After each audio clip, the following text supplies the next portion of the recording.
Pernahkah kamu terbangun di tengah malam, lalu menyadari semua pintu di rumahmu terkunci rapat, padahal kamu tinggal sendirian? Malam itu, aku mengalaminya, dan sejak kejadian itu, aku tidak pernah lagi percaya pada kata aman. Aku tinggal di rumah peninggalan orang tua, sebuah rumah tua dengan banyak sekali pintu. Ada pintu depan, pintu dapur, pintu kamar, pintu gudang, bahkan pintu kecil menuju halaman belakang. Biasanya, sebelum tidur, aku hanya mengunci pintu depan saja. Pintu-pintu yang lain kubiarkan terbuka, karena toh aku tinggal sendirian. Malam itu, sekitar jam 2:13, aku terbangun karena suara klik yang sangat aneh. Seperti suara kunci yang diputar dengan sangat pelan. Awalnya aku berpikir itu hanya mimpi, atau mungkin suara tikus. Namun beberapa detik kemudian, suara itu terdengar lagi. Kali ini lebih jelas dari arah dapur. Aku mulai merasa tidak enak. Aku memutuskan bangkit dari tempat tidur dan mencoba membuka pintu kamar. Anehnya, pintu kamarku terkunci dari luar. Jantungku langsung berdegup kencang. Dengan tangan gemetar, aku memutar gagang pintu itu sekeras yang aku bisa, tapi sia-sia. Benar-benar terkunci. "Ada orang," teriakku pelan, berharap ada yang menjawab, tapi hening. Hanya ada kebisuan yang mencekam. Aku panik. Aku menendang pintu itu sekuat tenaga, hingga akhirnya berhasil terbuka dengan suara debuman keras. Begitu keluar kamar, suasana rumah terasa jauh lebih sempit dari biasanya. Udara dingin menusuk kulitku, dan entah kenapa, lampu di ruang tamu mati dengan sendirinya. Aku segera berlari menuju pintu depan, berharap bisa keluar dari rumah ini. Tapi pintu itu juga terkunci rapat. Aku bisa melihat kuncinya seperti baru saja diputar. Dengan napas turenggengga, aku berlari ke pintu dapur. Terkunci.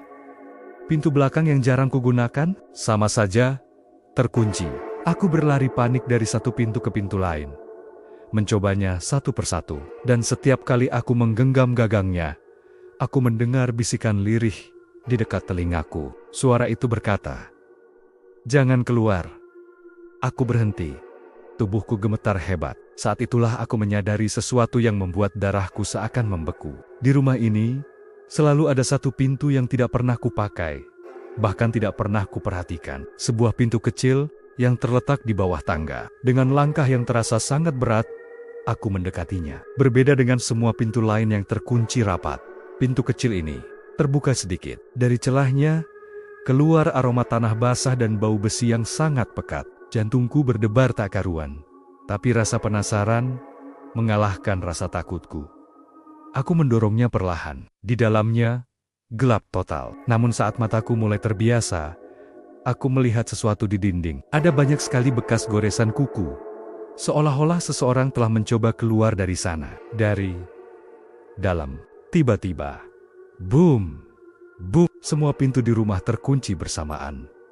Bunyinya sangat nyaring, menggema di seluruh ruangan. Dari dalam ruang kecil yang gelap itu, aku mendengar suara napas yang berat. Bukan satu, tapi banyak. Lalu, sebuah suara berbisik dengan sangat jelas dari dalam kegelapan. "Malam ini giliranmu menjaga pintu." Aku menjerit sejadi-jadinya. Seketika, semua lampu di rumah menyala tiba-tiba, dan aku terbangun di kamarku. Dengan tubuh basah oleh keringat dingin, aku mencoba mengatur napasku, meyakinkan diriku bahwa itu semua hanyalah mimpi buruk. Sampai aku mencoba membuka pintu kamar, terkunci dari luar. Dan dari balik pintu, aku mendengar suara orang memutar kunci. Dengan sangat perlahan, sejak malam itu, aku selalu mengunci semua pintu di rumahku sebelum tidur. Bukan untuk melindungi diri dari orang luar, tapi untuk memastikan tidak ada yang mencoba mengunci aku dari dalam. Kalau kamu terbangun malam ini dan mendapati semua pintu rumahmu terkunci sendiri, jangan panik. Mungkin rumahmu hanya sedang memilih penjaganya yang baru. Kalau kamu berani, tulis di kolom komentar, "Aku siap menjaga pintu." Dan jangan lupa, cek semua pintu sebelum kamu tidur malam ini. Terima kasih sudah menonton. Sampai jumpa di cerita berikutnya.